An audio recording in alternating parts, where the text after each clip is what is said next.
Así terminó el sueño de las matemáticas infalibles. A finales del siglo XIX, el conocimiento humano experimentaba un momento de plena ebullición.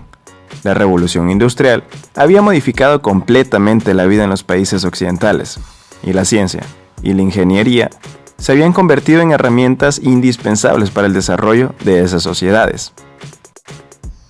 Las matemáticas eran el lenguaje sobre el que se sostenían todos aquellos avances. Cada vez eran más precisas y sofisticadas, y su potencial no parecía tener fin. Sin embargo, en las últimas décadas del siglo comenzaron a emerger serias dudas en el seno de esta materia, muchas de ellas relacionadas con un concepto escurridizo que los científicos llevaban siglos royendo: el infinito. En 1874, el matemático conjuntista Georg Cantor despertó a la bestia y aparecieron ciertas paradojas que resultaban ser un gran problema. La hasta entonces inquebrantable ciencia de la matemática comenzó a tambalearse. Así, a principios del siglo XX estalló la llamada crisis de los fundamentos, que llevaría a una terrible conclusión: las matemáticas no eran infalibles.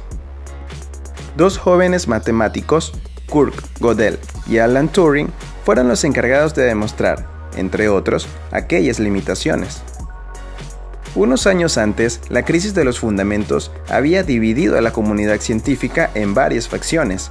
Una de ellas, los llamados formalistas, estaba convencida de que todo era alcanzable a través de la matemática, dedicándole el tiempo suficiente. David Hilbert, un matemático de tremenda reputación que abanderaba el movimiento, lo resumió con una frase: debemos saber y sabremos. Aspiraban a refundar las bases, o axiomas, de las matemáticas para evitar las paradojas planteadas, derivadas, seguramente, de un error o falta de precisión en los planteamientos. Consistentes, finitarios y completos. Esta misión, que se llamó Programa de Hilbert, proponía una mirada matemática desde un nivel superior para demostrar que los sistemas axiomáticos, bien definidos, tenían tres propiedades que los convertirían en infalibles. En primer lugar, eran consistentes, es decir, no producían contradicciones. No permitían demostrar a la vez que una afirmación era cierta y falsa. Además, eran finitarios, de manera que las demostraciones se podían llevar a cabo siguiendo una secuencia de pasos lógicos, de forma algorítmica, y que terminaban en algún momento. Y por último, eran completos, o lo que es lo mismo.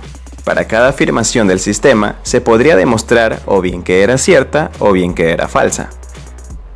En 1930, después de años de disputas intelectuales, se organizó un congreso matemático en la ciudad de Königsberg, hoy Kaliningrado, en Rusia, ciudad natal de Hilbert.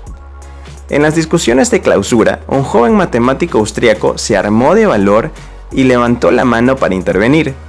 Ante la mirada expectante de aquellos grandes sabios, Kurt Gödel hizo una afirmación demoledora. Estaba a punto de completar una demostración que ponía fin a la discusión, ya que probaba formalmente que ningún sistema podría ser a la vez consistente, recursivo y completo. Es decir, el programa de Hilbert era imposible de concluir. Solo un año después, publicó el artículo sobre proposiciones formalmente indecidibles de principio matemática y sistemas relacionados. Allí, Gödel demostró, de forma compleja y tremendamente minuciosa, su primer teorema de incompletitud, que dio el traste con el programa de Hilbert.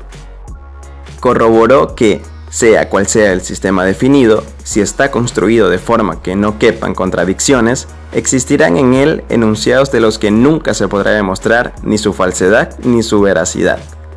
La demostración de Gödel marcó un punto de inflexión en la historia de las matemáticas. La máquina universal.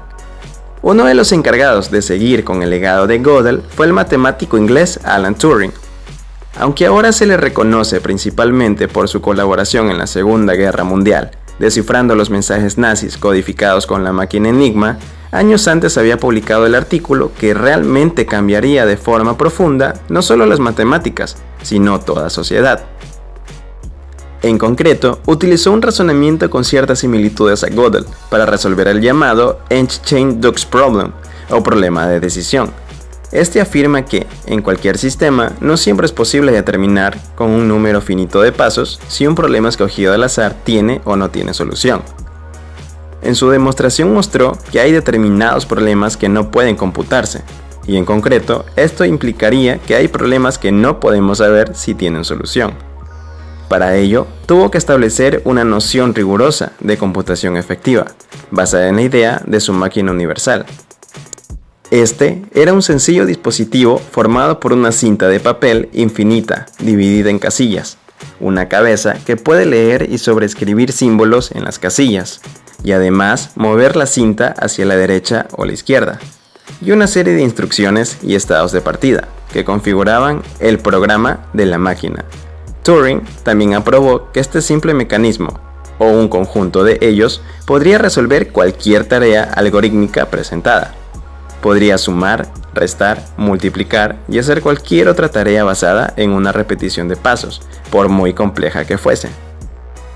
Esta idea abstracta parece ahora un poco trivial, pero es la esencia del funcionamiento del aparato en el que estás leyendo este artículo ahora mismo.